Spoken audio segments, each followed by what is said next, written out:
FTP நேயர்களுக்கு வணக்கம். இன்று நம்மோட சிறப்பு நேர்காணலுக்காக இணைந்திருக்கிறார் திமுகவின் நட்சத்திர பேச்சாளர் குடியாத்தம் குமரன் அவர்கள். சார் வணக்கம். வணக்கம். திமுக தேமுதிக கூட்டணி உருவானது திமுகவிற்கு பலம்னு முதலமைச்சர் துணை முதலமைச்சர் சொன்னாலும் கூட இது பெரிய அளவுல பலம் நிரூபிக்காத கட்சிங்க. அதிமுகவுல தொடர்ந்து தோல்வியை சந்திச்ச கட்சி தேமுதிக. இது எங்க போய் திமுகவோடு இருக்க போகுதுன்னு பலரும் விமர்சிச்சுட்டு வராங்க. எப்படி சார் பாக்குறீங்க? அதாவது தோல்வி பழனிசாமி 11 தோல்விகள் பழனிசாமிக்கு எல்லாமே தோல்விதான். பழனிசாமி அதிமுக பொதுச் செயலாளராகி பழனிசாமி தலைமையில் அந்த ஜெயலலிதா அல்லாமல் பழனிசாமி சந்தித்த எல்லா தேர்தலும் தோல்விதான். சட்டமன்ற தேர்தலாக இருந்தாலும் சரி, உள்ளாட்சி தேர்தலாக இருந்தாலும் சரி, நாடாளுமன்ற தேர்தலாக இருந்தாலும் சரி, எல்லா தேர்தலும் தொடர் தோல்வி. கடந்த நாடாளுமன்ற தேர்தல் அதுல பல தொகுதிகளில் பழனிசாமி டெபாசிட் எழுதிட்டார். வேலூர்ல டெபாசிட் கிடையாது, ஒரு தொகுதியில ஜெயிக்கல. அப்போ தோக்கிற கட்சியில போய் அவங்க இருக்கும்போது எப்படி தேமுதிக ஜெயிக்கும்? தோக்கிற கட்சியில அவங்க இருந்தாங்க. அதே மாதிரி 2021 சட்டமன்ற தேர்தலில் டிடிவி தினகரனோட தேமுதிக போய் தேர்தலில் போட்டிட்டாங்க. அது சொல்ல வேணும், டிடிவி தினகரன் போய் என்ன வாக்கு வங்கி இருக்குது. இப்போ அதாவது கேட்டீங்கன்னா இப்போ தேமுதிக இப்போ திமுகவோட கூட்டணி சேர்ந்து 20 வருஷம் ஆச்சு அவங்க கட்சி ஆரம்பிச்சு. இப்ப திமுக கூட்டணி சேர்ந்திருக்குது. இது வெற்றி கூட்டணி. ஏற்கனவே 200+ திமுக ஜெயிக்க போது. அதான் உளவுத்துறை ரிசல்ட், அதான் உண்மை மக்கள் மனசு இருக்கிறது. இப்ப எக்ஸ்ட்ரா எங்கள்கிட்ட தேமுதிக வந்திருக்குது, எங்களுக்கு அது பிளஸ் தான். இப்பதான் அவங்க ஜெயிக்கிற கூட்டணிக்கு வந்திருக்கிறாங்க. இன்னொன்னு என்னன்னு கேட்டீங்கன்னா, தேமுதிக இழந்த வாக்கு வங்கி இப்ப திருப்பி அவங்களுக்கு வரும். அவங்களுக்கு ஒரு வாக்கு வங்கி இருந்துச்சு. கேப்டன் விஜயகாந்த் கட்சி ஆரம்பிச்ச போது மதுரை மாநாடெல்லாம் பெரிய கூட்டம். விஜய் செல்ற பையன், அவனுக்கு கூடுற கூட்டம் எல்லாம் அது சினிமா மோக கூட்டம், ஒரு காம கூட்டம். சொல்றாங்க இல்ல, விஜய் கூட படுத்துன்னு புள்ள பெத்துக்கணும், என் புருஷன் கூட விஜய் தான் முக்கியம், விஜய் லவ் பண்றேன், ஒருத்தி தாலியே அவுத்துட்டான், விஜய் கல்யாணம் பண்ணிக்கிறேன். அது ஒரு காம கூட்டம். ஆனா விஜயகாந்த் கூட விஜயகாந்த்காக கூட்டின ஒரு கூட்டம். அவருக்கு ஒரு வாக்கு வங்கி இருந்துச்சு. அந்த வாக்கு வங்கியை அவர் நல்லா ஓட்டு வாங்கினார். ஃபர்ஸ்ட் டைம் நின்னாரு, எம்எல்ஏ ஆனாரு, மற்ற தொகுதியில எல்லாம் ஜெயிக்கணும் ஓட்டு வாங்கினாரு. அடுத்து ஏடிஎம்கே கூட்டணிக்கு போனாரு. ஏடிஎம்கே கூட்டணியில அவரு எதிர்கட்சி தலைவரா வந்தாரு. சொல்ல போனா அன்னைக்கு கேப்டன் விஜயகாந்துக்கு ஒரு மாஸ் இருந்துச்சு. அதிமுக ஆட்சிக்கு வந்ததே விஜயகாந்த்னாலதான், அவருக்கே தெரியல. அப்புறமா அந்த மாச உடைச்சது யாருன்னு கேட்டா ஜெயலலிதா. சட்டமன்றத்துல அண்ணன் கேப்டன் விஜயகாந்த் ஜெயலலிதாக்கு அவங்களுக்கும் சண்டை வரும்போது நாக்க கடிச்சுன்னு கொஞ்சம் டென்ஷன் பார்ட்டி, கொஞ்சம் கோபம் ஜெயலலிதா கிட்ட பேசணும். ஜெயலலிதா, நான் ஒரு பாப்பாத்தி, என்னை யாரும் ஆட்டோ அசைக்க முடியாது சட்டமன்றத்துல அந்த அம்மா பேசினாங்க. தேமுதிக எம்எல்ஏ எல்லாம் விலைக்காங்க, அந்த கட்சி ஒரு மாதிரி பண்ணிட்டாங்க. அப்புறமா அவரு தனியா முதலமைச்சர் வேட்பாளர் நின்னாரு. அதன் பிறகு அவர் இறந்துட்டார், மன உளைச்சல். அது காரணமே ஏடிஎம்கே ஜெயலலிதா தான். அதை ஸ்டாண்ட் பண்ணாங்க திருமதி பிரேமலதா விஜயகாந்த் ஸ்டாண்ட் பண்ணாங்க. அவங்க இறந்தாங்க பாருங்க வாக்கு வங்கி.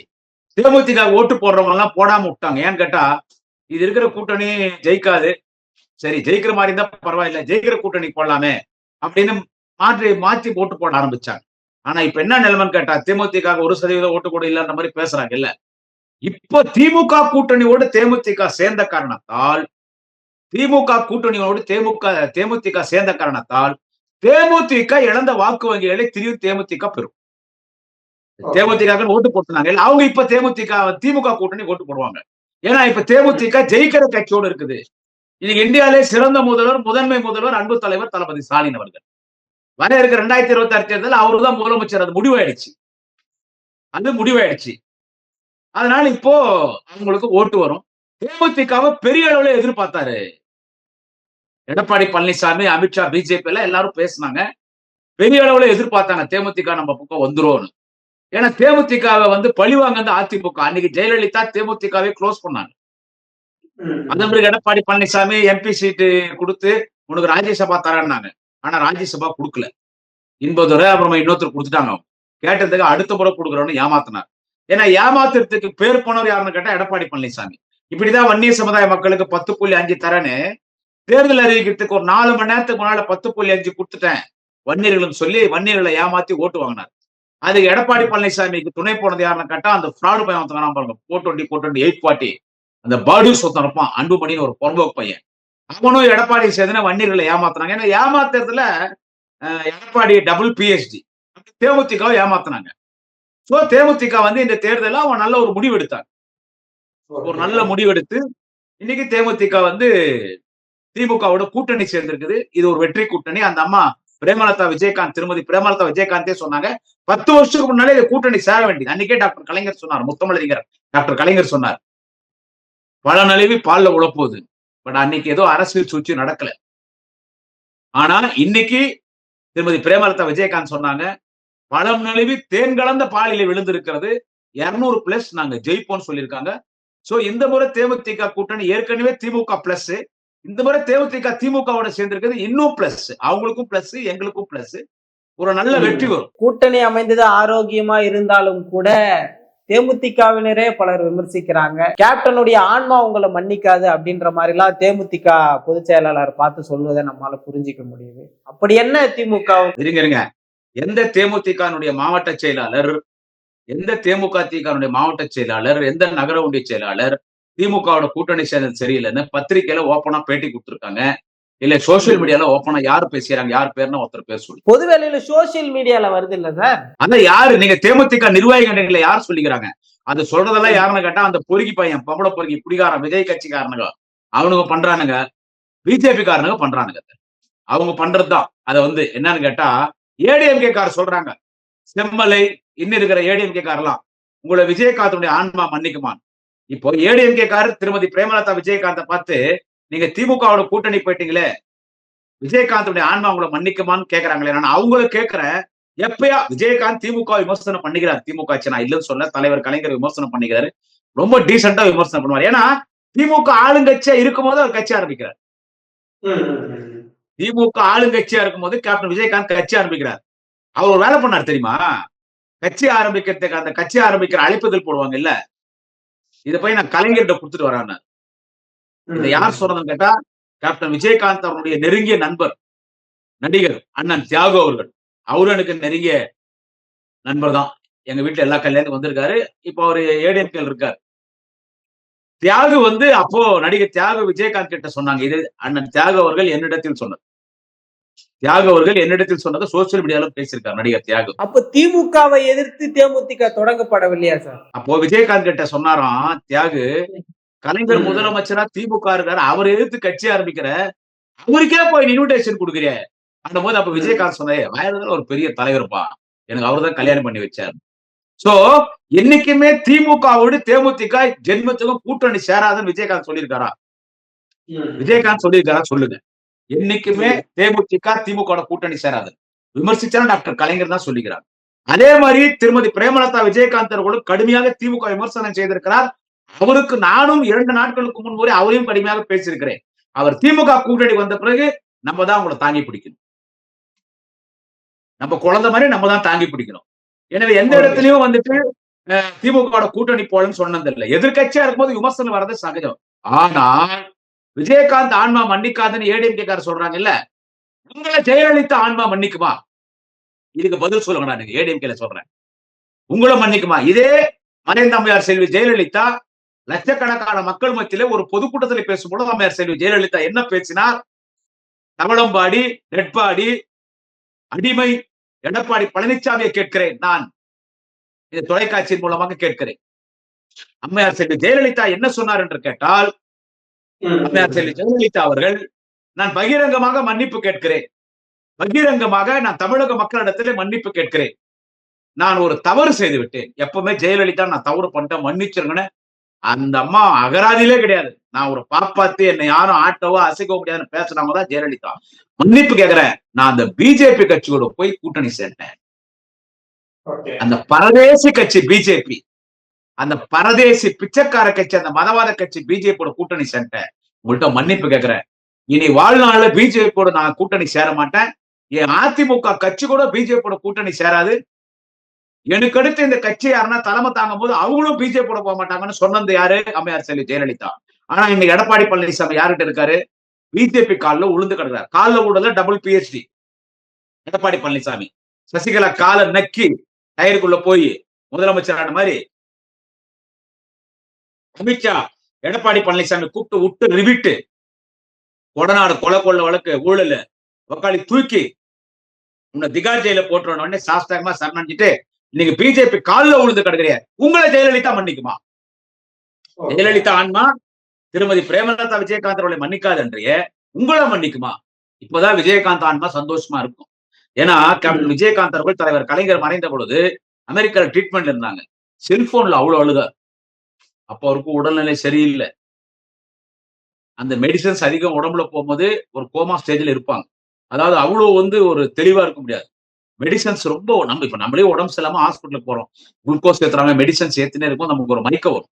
அந்த மாதிரி அவர் மெடிசன்ஸ் உடம்புல போயிட்டு இருக்கு, அவர் மயக்கத்தில் இருக்காரு, பேஷண்டா இருக்காரு. அந்த நேரத்தில் தேம்பி தேம்பி அழுதாரு. அவர் அமெரிக்கால இருந்து கிளம்பி சென்னைக்கு வந்தோடனே முதல் கலைஞர் நினைவிடத்துல போய் மெரினாவில் தேம்பி தேம்பி அழுதார். என்றால் கலைஞருக்கும் அண்ணன் கேப்டன் விஜயகாந்துக்கும் ஒரு மிகப்பெரிய நட்பு. கேப்டன் விஜயகாந்த் அவர்களுக்கு கல்யாணம் பண்ணதே கேப்டன் விஜயகாந்த் அவர்களுக்கும் திருமதி பிரேமலதா விஜயகாந்த் அவர்களுக்கும் தாலி எடுத்து கொடுத்து தலைமை தாங்கி கல்யாணம் பண்ணதே யாருன்னு கேட்டா டாக்டர் கலைஞர் தான். அவங்களுடைய திருமண வரவேற்படா கூட கேப்டன் விஜயகாந்த் பிரேமலதா விஜயகாந்தோட திருமண வரவேற்படா கூட எங்க நடந்துச்சுன்னு கேட்டா அண்ணா அறிவாலயத்துல கலைஞர் மண்டபத்துல தான் நடந்துச்சு. இப்ப அது கலைஞர் கருவுல பழைய மண்டபத்துல. எனவே திமுகவோடு ஒரு மிகப்பெரிய நெருக்கத்தில் இருந்தவர் அண்ணன் விஜயகாந்த். ஏன் எதிர்கட்சி, ஆளுங்கட்சி ஏடிஎம்கே, எதிர்கட்சியில தலைவர் கலைஞர் எதிர்கட்சி தலைவரா இருக்கிறார். அப்போ மெரினா கடற்கரை தலைவர் கலைஞருக்கு பாராட்டு கூட்டம் நடத்தி தங்கப்பேனா வழங்கியவர் புரட்சி கலைஞர் கேப்டன் விஜயகாந்த் அவர்கள். எனவே திமுகவோட அந்த அளவுக்கு ஒரு உறவில் இருந்தவர். இது எப்பயோ கூட்டணி வர வேண்டியது. இது கூட்டணி எப்பயோ வர வேண்டியது. தாமதமா வந்திருக்குது. லேட்டா வந்தாலும் லேட்டஸ்டா வந்திருக்கு. இன்னைக்கு தேமுதிக சார்பா பிரதிநிதிகள் உள்ள வருவாங்க. சகோதரி திருமதி தேமுதிகவின் தலைவர் பிரேமலதா விஜயகாந்த் அவங்களும் சட்டமன்றத்துக்குள்ள வருவாங்க. திமுக தேர்தல் பிரச்சாரத்துக்கு ஒரு பெரிய ஊன்று சக்தியாக திருமதி பிரேமலதா விஜயகாந்த் இருப்பார். 234 தொகுதியிலும் பேசுவார். இவங்க 2 பேரும் ஒண்ணு சேர்ந்துட்டாங்களே, வர திமுக கூட்டணி பவரா போயிட்டே இருக்குது, வலுவடைஞ்சிட்டே போயிட்டு இருக்கு. வர வலுவடையுது, வலுவிழந்து சென்று கொண்டிருக்கிறது சாக்கடைக்குள்ள அதிமுக கூட்டணி, பிஜேபி கூட்டணி. எனவே அவனுக்கு வைத்தறிச்சல்ல பேசுறது. கூட்டணி வலுவடையுதுன்னு என்னதான் சொன்னாலும் கூட வருகின்றவர்களை எல்லாம் ஸ்டாலின் அழைத்துக் கொள்கிறார். தமிழிசை சவுந்தரராஜன் கூட சொன்னாங்க, மூழ்க போற கப்பலுக்கு கேப்டனா பிரேமலதா விஜயகாந்த் அவர்கள் போய் சேர்ந்திருக்காங்க அப்படின்னு சொல்லியிருக்காங்க. அது பேர் தமிழிசை சவுந்தரராஜன் இல்ல, இந்திய சவுந்தரராஜன். அது ஒரு பைத்தியக்காட்சி, அது ஒரு மென்டல். அது குமரியானது அவங்க அப்பா ஒரு மிகப்பெரிய தமிழறிஞர்.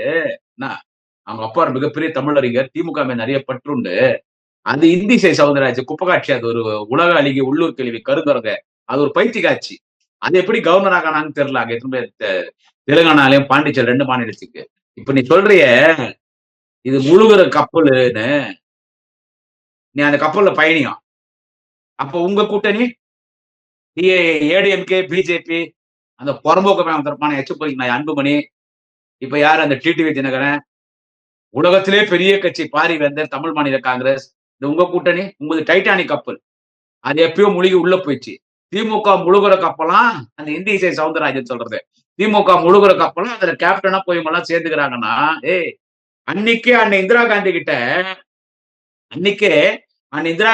தமிழ்நாடு இருக்கிற காங்கிரஸ் கட்சி தலைவர் எல்லாம் போய் சொன்னாங்க. அன்னை இந்திரா காந்தி கிட்ட மிசா டைம்ல போய் சொன்னாங்க, திமுக என்ற கப்பல் கடலை முழுகிடுச்சுங்க. அப்ப அன்னை இந்திரா காந்தி சொன்னாங்க, அது திமுக என்ற கப்பல் கடலை முழுகிட்டா கூட அதை நீர்மூழ்கி கப்பலாக மாற்றுகிற ஆற்றல் டாக்டர் கலைஞருக்கு கொண்டு அரசியல் மிகப்பெரிய சாணிக்க ராஜதந்திரம். கலைஞர் லேசா அட போடாதீங்க. கலைஞரின் இதயத்தை இரவலாக பெற்றிருக்கிற கலைஞருடைய ரத்தம், கலைஞரின் மகன் தலைவர் தளபதி ஸ்டாலின், 100 கலைஞர்.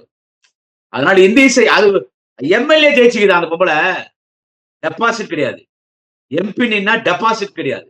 இந்த எம்எல்ஏ நீங்க சீட்டு கொடுப்பாங்கன்னு தெரியல, கொடுத்தா டெபாசிட் வாங்காது. ஆனா மாநகராட்சி கவுன்சிலர், இப்ப நான் தலைவர் தளபதி ஸ்டாலின் முதலமைச்சராய் திமுக ஆட்சி வந்தோடனே உள்ளாட்சி எலெக்ஷன் நடக்கும். அதுல மாநகராட்சி எலெக்ஷன் நின்று இந்திய சவுந்தரராஜன் டெபாசிட் வாங்க சொல்லு சார். நான் சோசியல் மீடியால பேசுறதே விட்டுறேன். அது ஒரு மென்டல். அது பிஜேபியில அது யாரும் கண்டுக்கிறது இல்லை. என்ன சொல்றது? ஆனா தலைவர் தளபதி பார்த்தா அப்படியே பம்பும் அண்ணன் அண்ணன் அண்ணன் அண்ணன். சோ அதெல்லாம் மென்டல் கேஸுங்க. அது பேச்செல்லாம் நம்ம எடுத்துக்கூடாது. அது ஒரு மென்டல். அது திமுக முழுகுதான்.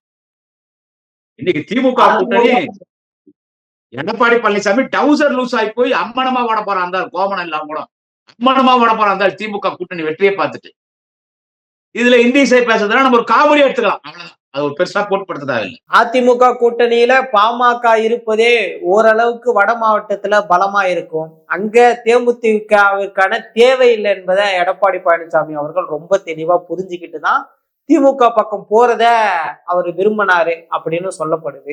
இது எப்படி சார் பாக்குறீங்க? பாமகவே போதும் அப்படின்ற மனநிலைக்கு எடப்பாடி வந்துட்டாதான் சொல்லப்படுது. இப்போ அந்த பாமக தான் எடப்பாடி பழனிசாமி எடுத்துன்னு போய் என்ன சொல்றது, குழி தோண்டி பதுக்கி போறான்.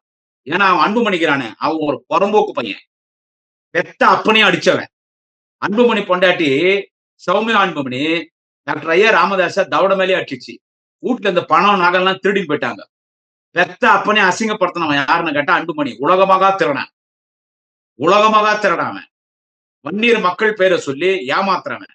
வன்னியர்கள் விட்டெல்லாம் அன்புமணிக்கு உழாது. அதெல்லாம் போயிடுச்சு. டாக்டர் ராமதாஸ் ஒரு பக்கம் போயிட்டாரு, இவன் ஒரு பக்கம் போயிட்டான், அப்பம்புள்ள சண்டை, அதெல்லாம் போயிடுச்சு. வன்னியர்கள் ஓட்டு யாருக்குன்னு கேட்டா திமுக பக்கம் தான் வன்னியர்கள். அவன் ராமதாஸ் பின்னா, அவன் டாக்டர் அன்புமணி பின்னாலாம் யாரும் போக மாட்டாங்க. அதெல்லாம் பழைய காலத்து பாமக.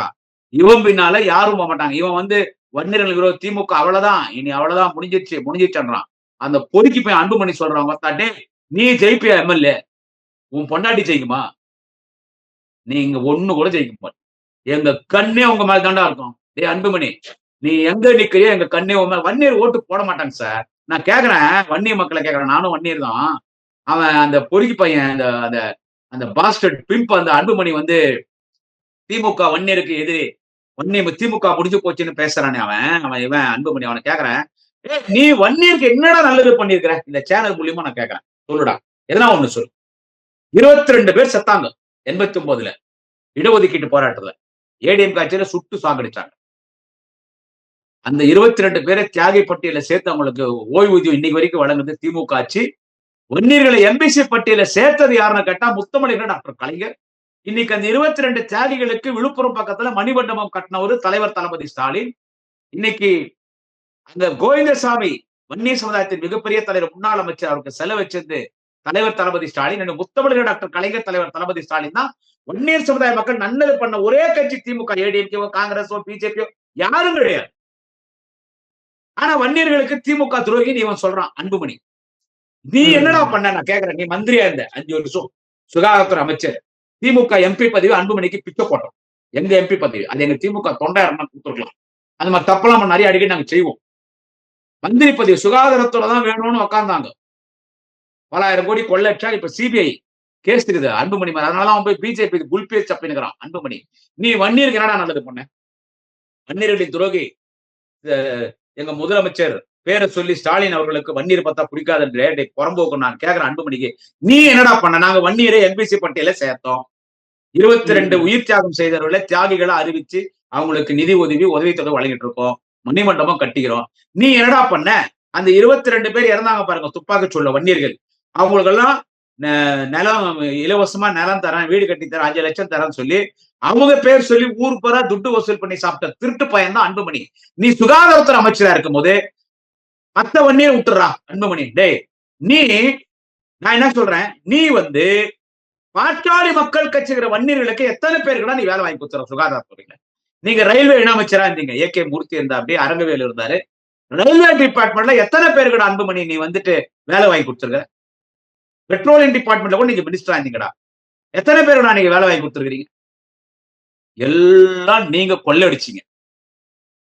பூரா பஞ்சாயத்து போய் பனையூர்ல பங்களா கட்டிட்டு அங்க போய் செட்டில் ஆயிட்டேன். உன் பொன் அன்புமணி அவருடைய மகள் அந்த சகோதரி இந்த கைப்பை வேனிட்டி பேக்னு சொல்றாங்க இல்ல, அது 2.5 லட்சமா, செருப்பு 3 லட்சமா.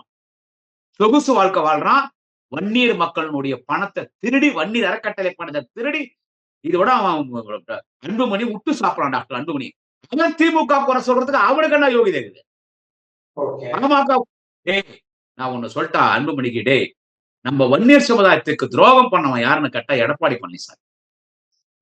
10.5 தரன்னு சொல்லி அப்பாய் வன்னிய மக்கள் ஓட்டு வாங்கினானே. 10.5 இல்ல 10.20 கூட கேட்கலாம். வன்னியர்களுக்கு 2.5 கோடி பேர் இருக்காங்க தமிழ்நாட்டுல. அது ஜாதிவாரி கணக்கெடுப்பு நடத்தணும். ஜாதிவாரி கணக்கெடுப்பு நடத்துறதே கிட்டத்தட்ட 1 வருஷம். அது சென்ட்ரல் கவர்மெண்ட், யூனியன் கவர்மெண்ட் இப்பதான் ஒரு 6 மாசத்துக்கு முன்னால ஜாதிவாரி கணக்கெடுப்பு நடத்தலாம்னு சொன்னான். இப்ப நம்ம நடத்தினா எலெக்ஷன் வந்துடும். அதனாலதான் தலைவர் தளபதி அடுத்து மீண்டும் நம்ம ஆட்சிக்கு வந்த பிறகு 2026ல முறைப்படி ஜாதிவாரி கணக்கெடுப்பு நடத்தி, அன்னைக்கு எப்படி எம்பிசி முறைப்படி கொடுத்துமோ வன்னியருக்கு, அந்த மாதிரி முறைப்படி ஜாதிவாரி கணக்கெடுப்பு நடத்தி நம்போ வன்னியர்களுக்கு 10.5 கொடுக்கலான்னு முடிவோடுகிறார். ஆனா எடப்பாடி தேர்தல் அறிவிக்கிறதுக்கு 4 மணி நேரம், எலெக்ஷன் கமிஷன் தேர்தல் அறிவிக்கிறதுக்கு 4 மணி நேரத்துக்கு முன்னாலே ஒரு அமைச்சரவை கூட்டம் கூப்பிட்டு வன்னியர்களுக்கு 10.5ன்னு சொல்லிட்டார். உன்னை அன்புமணி அழுகுறோம், சீன் போடுறோம், உன்னை எடப்பாடி குத்துட்டு வரோம்னா. அப்புறமா என்னாச்சு, கோர்ட்டுக்கு போனா நீதிபதி யாரை கேட்டா கொடுத்தன்னு கேட்டார். அது ஜாதிவாரி கணக்கெடுப்பு, சென்சஸ் கணக்கெடுப்பு நடத்தாம தள்ளுபடி பண்ணிட்டார். அப்ப என்ன பேசினா இந்த அன்புமணி, இந்த பிஜேபியோட போய் கூட்டணி சேர்ந்து நின்னா பாரு எம்பி, அப்ப என்ன பேசினா அன்புமணி, எடப்பாடி வன்னியர்களுக்கு துரோகம் பண்ணிட்டாரு, 10.5 தரன்னு வெறும் வாயில வடை சுட்டாரு, ஏன்னா கோர்ட்டுக்கு போவாங்க தள்ளுபடி ஆயிடும், அதனால ஏமாத்தி அங்க ஓட்டு வாங்கிட்டாருன்னு பேசணும் இவன் அன்புமணி. இப்ப என்ன சொல்றான் அன்புமணி, 10.5 கொடுத்தாரு எடப்பாடி, அதை திமுக ஆட்சி ரத்து பண்ணிட்டான். இந்த பாடுஸ் யாடு மாடு பாடுகா பாடுஸ் லக்காடி பையன் அவன் அன்புமணி அப்படி பேசுறான். இவனுக்கு எப்படி ஓட்டு போட்டுருவாங்க வன்னியர்கள்? வன்னியர்கள் திமுக கூட்டணிக்கு தான் ஓட்டு போடுவாங்க. வன்னியர்கள் திமுக கூட்டணிக்கு தான் ஓட்டு போடுவாங்க. ஆச்சா, அவன் திமுக பத்தி தொடர்ந்து பேசுறான். என்கிட்ட என்ன சொல்றாங்க, அன்புமணி பத்தி பேசாதரா, அவன் அன்புமணி நேரா பார்த்தனா செருப்ப கட்டி நடிப்பேன். அவன்லாம் திமுக பத்தி பேச அவனுக்கு யோகிதே கிடையாது. அவன்லாம் திமுக பத்தி பேச யோகிதே கிடையாது. வர எம்எல்ஏ எலெக்ஷன்ல அண்ணன் உதயநிதி நிக்கிற இடத்துல நீ வாடா டே அன்புமணி, போன முறை திருவல்லிக்கேணியில உன் பாட்டாளி மக்கள் கட்சி தான் உதயநிதி கிட்ட நின்னாங்க, இந்த முறை வாடா அன்புமணி, அண்ணன் உதயநிதி எங்க நிக்கிறாங்க அங்க நில்டா, நீ டெபாசிட் வாங்கடா, நீ ஜெயிக்க தேவையில்லை, டெபாசிட் வாங்கி காட்டுற பாக்கல. எனவே இந்த மாதிரி அன்புமணி பிஜேபி பரதேசி கட்சி, பிஜேபி ஜெயலலிதா பணம் சசிகலா பணம் திருடி வச்சிருக்கிற டிடிவி தினகரன், பாரிவேந்தர் பெரிய கட்சி, தமிழ்நாட்டுல ஒரு டெம்போ டிராவலரை ஏற்றிடலாம் அந்த கட்சி. அதே மாதிரி தமிழ் மாநில காங்கிரஸ் ஜி.கே. வாசன் பெரிய கட்சி, தமிழ்நாட்டுல ஒரு ஆட்டோல ஏற்றிடலாம். இது ஒரு கூட்டணியா, இவனுக்கு வெற்றி கூட்டணியா, இவனுங்க புடுங்குவானுங்களாம். தேமுதிக எங்களோட சேர்ந்து இவனுக்கு எல்லாம் வைத்தறிச்சலாய் போச்சு. நிச்சயமா சார், பல்வேறு விஷயங்கள் பேசணும், தொடர்ந்து பேசுவோம் சார். நன்றி, வாழ்க.